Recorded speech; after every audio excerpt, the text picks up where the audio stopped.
Hello, my name's Olurotimi Osha, and I like to discuss American history and world history. Today is April the 17th, 2026, and we are barely into a third of the year, and there's already so much drama going on in America. Of course, we're in the middle of an illegal, unprovoked war against Iran.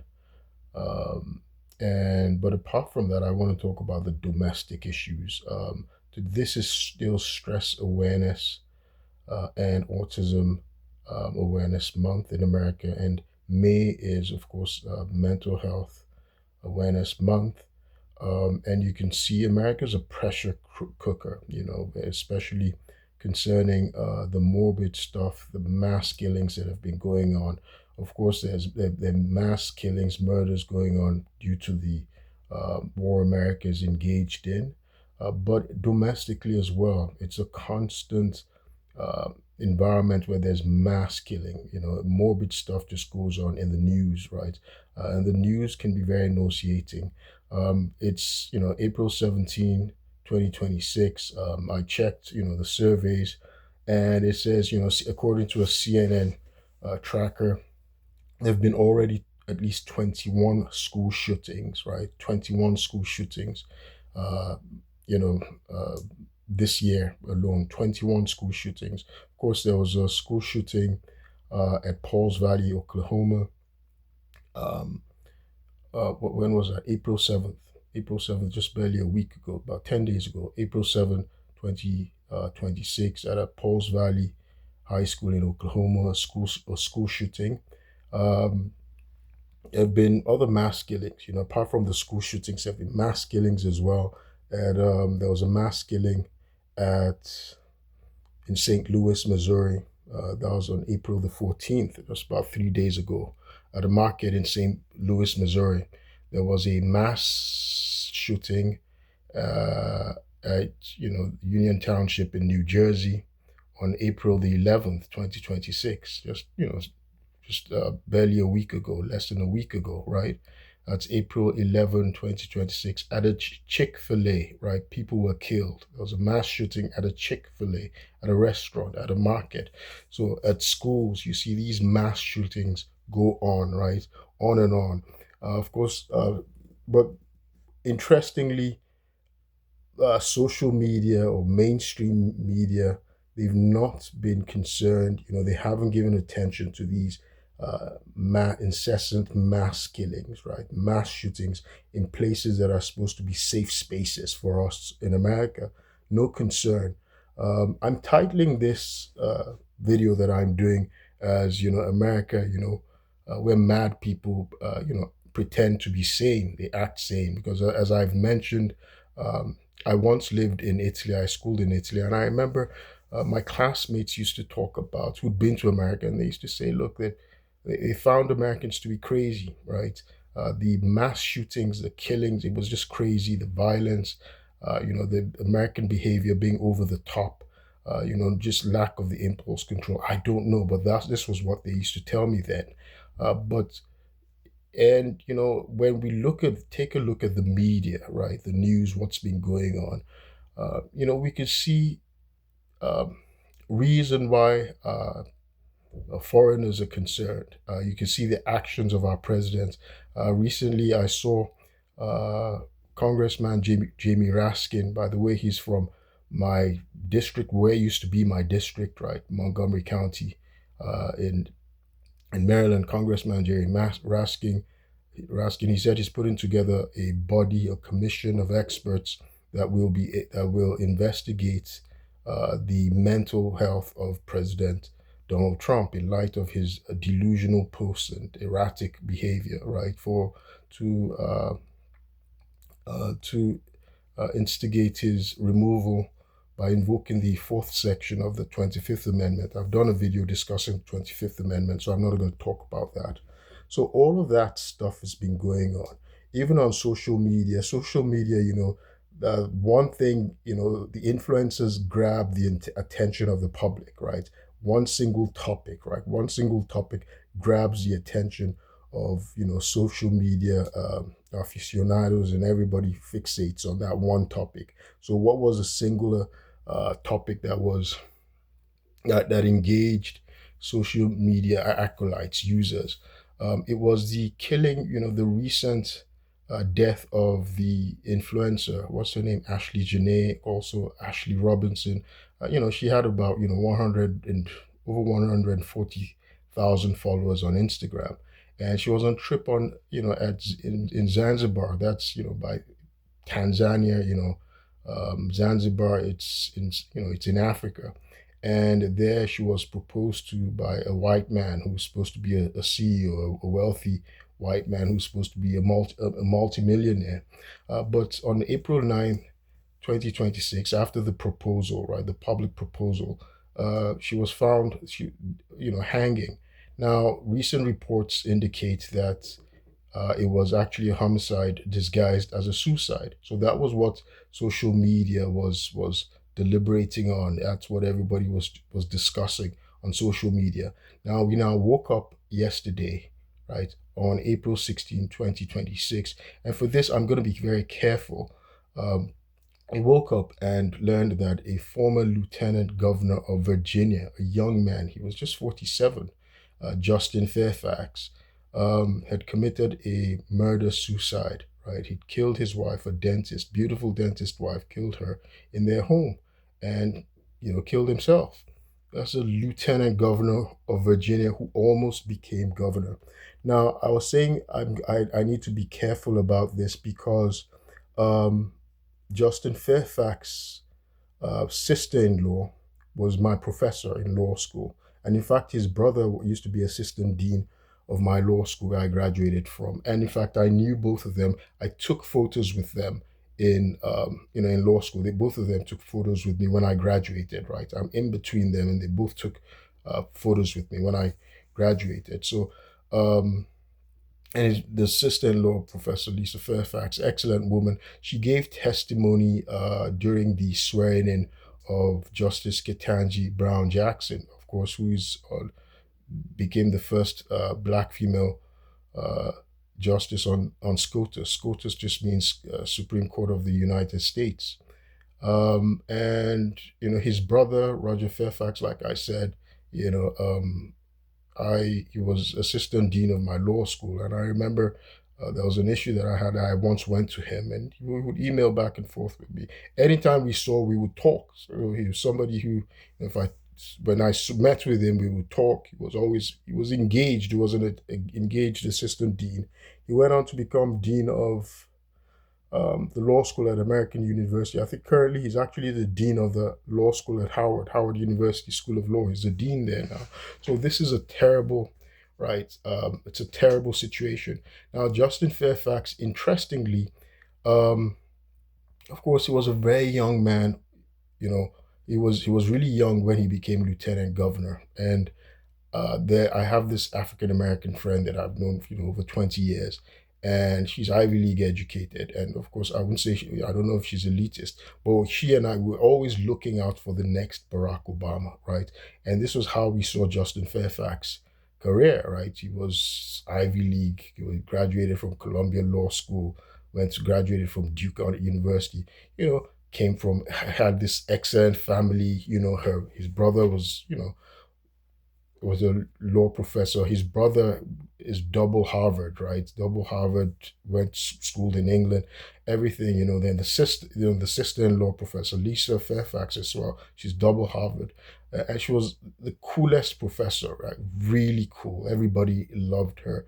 I mean, I liked her, when she was my professor, and it was interesting. I remember she mentioned that she and Snoop Dogg were friends. Snoop Dogg, because she grew up in Compton, right? I guess she knew Dre and all those, and she's their generation, right? And so she used to tell us, right, that she knew that they were friends. Snoop Dogg, because they grew up together. Snoop, Dre, all those guys. I mean, she mentioned Snoop Dogg. I don't know about, you know. So it's kind of interesting. I mean, it's sad. Let me put it that way. That it's an excellent family that one looked up to, but it just shows. It goes back to what I've been saying, that America, there's so much. you don't really know what's going on, right? You don't really know what's going on. And people tend to weaponize mental health, right? America is a pressure cooker, right? And you don't really know what's going on until you look under the hood. But their rights people have and their privacy rights. And I have to also put it out there. By the way, the killing occurred in Virginia. Annandale, that's where they lived in Virginia. In Virginia, interestingly, um, Virginia, and I have to put this out there, Virginia, unlike Maryland, if you falsely accuse someone of having a mental illness, right, it's not just a slander or defamation, right, that you can face. That's a civil lawsuit. I've done videos explaining this, right? But in the state of Virginia, you can actually also, you will also face criminal charges, right? You face criminal charges. So it is actually a crime to say someone has a mental illness if they don't. It's a malicious, you're doing it to damage their reputation. You will face criminal charges. You can face up to 1 year in prison, a fine of $2,500, right, and up to 1 year in prison, right. So in Virginia, it's a crime. Now, um, Justice Fairfax, it's kind of interesting that he had a gun, right? He had a gun, but there are indications that in 2022, right? Indications in 2022 that he had a mental health crisis, right? A mental health crisis, that he bought a gun and, involving a gun, and somehow he disappeared and he was found in the woods or something in a park, and then they said family and friends had been concerned. This was in 2022. Family and friends said they had been concerned that he had suicidal ideations or whatever, So it's interesting because in America, if you've been diagnosed with a mental illness, right, it is illegal for you to have a gun, right? You shouldn't have a gun. However, as I said, in Virginia, if you falsely accuse someone who does not have a mental illness, they have a mental illness, it's actually a crime. You can go to prison. You can face criminal charges for it. You can be accused of trying to injure their reputation or cause a police proceeding, right? I've done videos explaining my ordeal, how someone, a Howard University professor, Jide Wari, maliciously filed a false, fabricated, and perjured emergency evaluation petition. In the state of Maryland, it would be straight off uh, criminal. But in Maryland, in the state of Virginia, it would be straight up criminal. He'd immediately go to prison for it, right? But in Maryland, uh, perjury has to be proved first of all, right? Perjury has to be proved. It deals with, it says, right, filing a false emergency evaluation petition is perjury, right? And so perjury has to be proved. um it's easy for me to file a defamation suit against him. That's where the hospitals and the police, that's where they've gone. That's where they've tried to encourage me to file a civil suit against Jide Wari, right?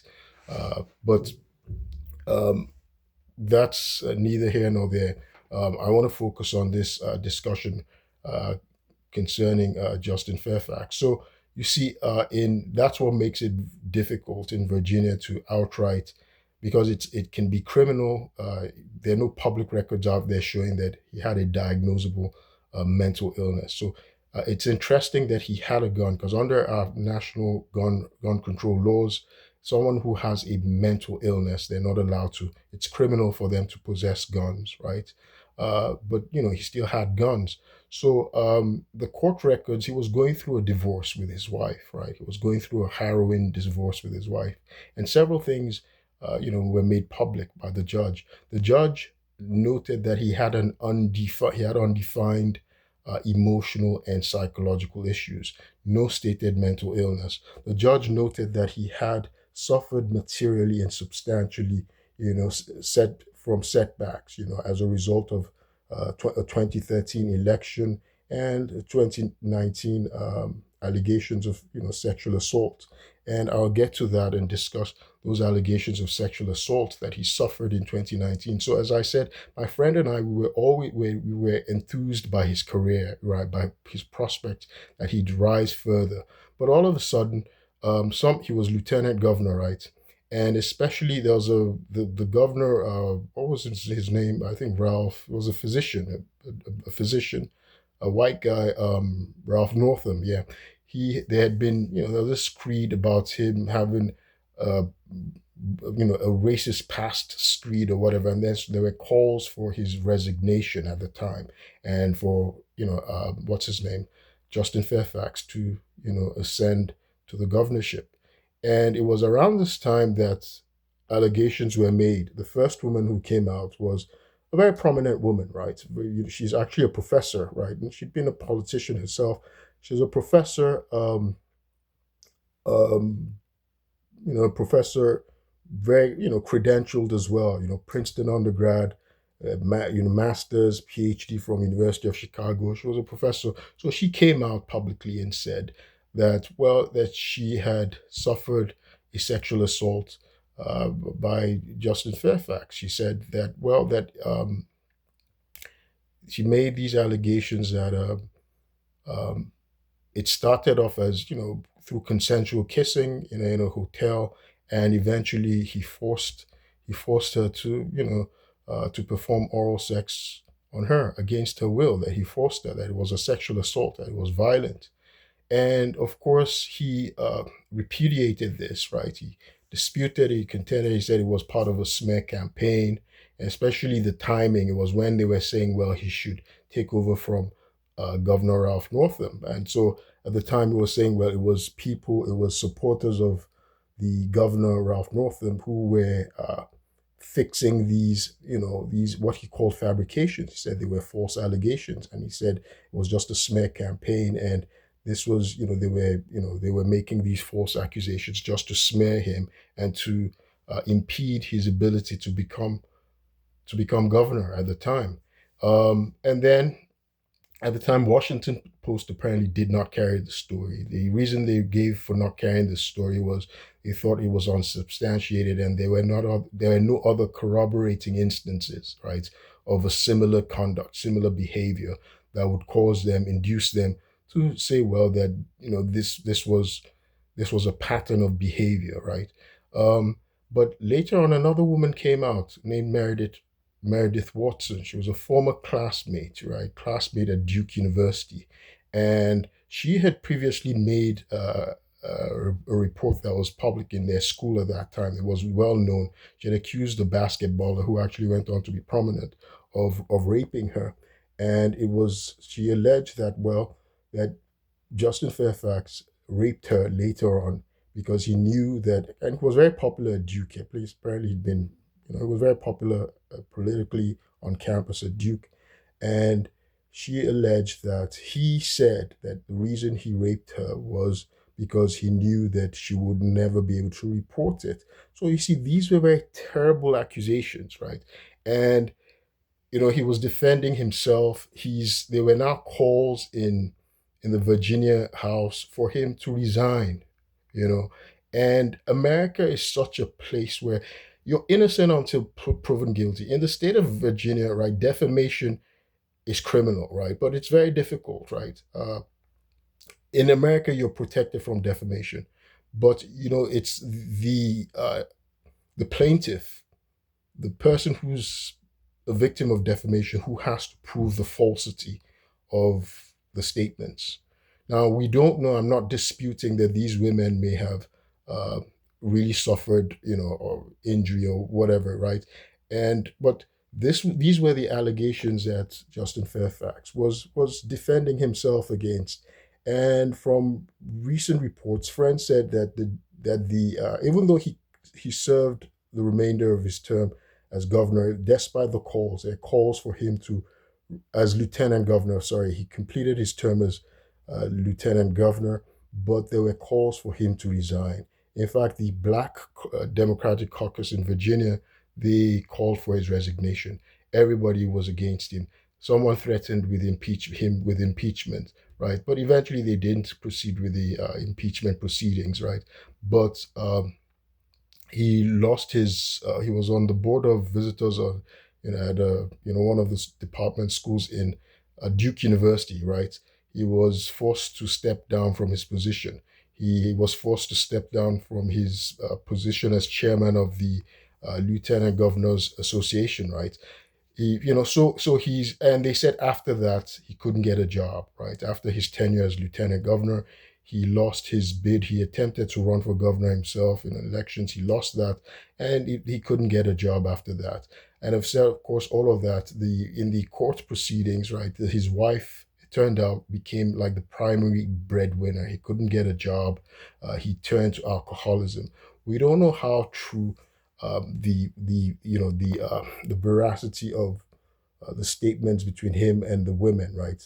Women have sex all the time. They don't go about accusing people they had sex with that they raped them, right? Especially something that happened ages ago, right? It's between both of them, right? Women don't just go out and start saying, well, people raped them, right? Again, people should be given, the benefit of the doubt, because, but this is a challenging thing now. So, but eventually we don't know. We don't know if Justin Fairfax was really a victim of a smear campaign or not. But his actions, right? Well, they say not everybody can stand the pressure, right? The pressure of a false accusation, of defamation. Not everybody can withstand the pressure of being blackballed or being blacklisted. I understand this because I've been defamed. I've done videos talking about the defamation against me in the state of Maryland, in my job where I was doing the right thing, and how I've sort of course, been blackballed, blacklisted since then. A racist judge, James Bonifant, and through public corruption. I've talked about that. Not everybody has the ability to withstand the pressure, right? But it is how we respond. How we respond is critical. Now, I can never support anybody killing anybody. There's no justification for murder. Now, I'm surprised not Justin Fairfax said he was a Catholic, right? In the Catholic Church, right, if you kill yourself, suicide, you can't go to heaven. There used to be a time when, if you they wouldn't do rights. You wouldn't get rights for suicide if you committed suicide, right? So in fact, apart from the Catholic Church, taking a life is against Christianity. I'm a devout Christian. Taking a life or your life, it's against Christianity. But mental illness, you don't know what causes these things, right? And that's the thing, because they never they never said he had a mental illness. And I'm not the sort of person who wants to excuse uh, personal failings or depredations as mental illness, something that one couldn't control, right? You should never take a life. There's no excuse for taking a life, especially someone you love. No, taking any life, first of all, is foul. It's vile, right? It's a vile action. And then taking the life of somebody you like, somebody you love, somebody you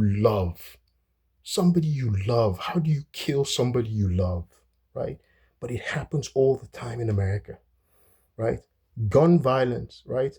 The highest level of gun violence, instance of gun violence in America, it's domestic abuse, right? It's domestic abuse. The biggest instance, right, of gun violence is in domestic partner violence, domestic partner violence, right? That's what instantiates the highest rate of gun violence in America. People who say they love one another are the ones who are killing them. They're killing each other the most. Anyway, let me stop this video here, and I will continue and just parse it out a little bit more. It's very unfortunate that we've lost, that people should die, families, should kill themselves, should die in this violent way. And the tragedy that the wife, a woman should never be killed by her partner, right? Especially somebody who's the mother of his children. Now, those kids, they're going to be traumatized for life. Of course, but I will continue with this video. My name is Oluru Timiosha, and I'll keep you posted.